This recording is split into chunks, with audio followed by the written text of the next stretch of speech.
Yawwa ka gane? Allah ka sai ka je ka an so min kayan nan.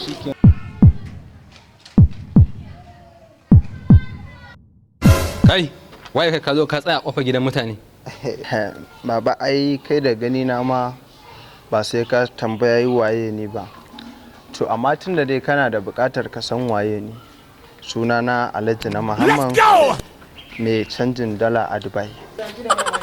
Kai, wallahi na zo wajen wata yarinya ce Hafsa a gidan nan.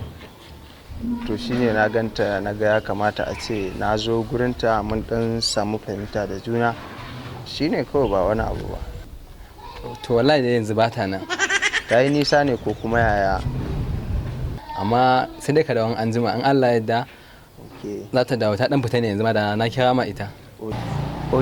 Okay to ba matsala amma in ta zo a ce mata na zo da Allah baba. Okay za ka ga mata kakka ji ko. Okay to ba matsala na gode sai an jima. Yau.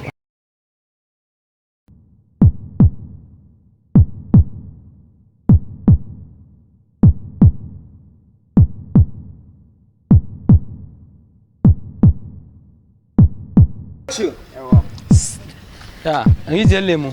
Wala ba san dai ba. Yawa.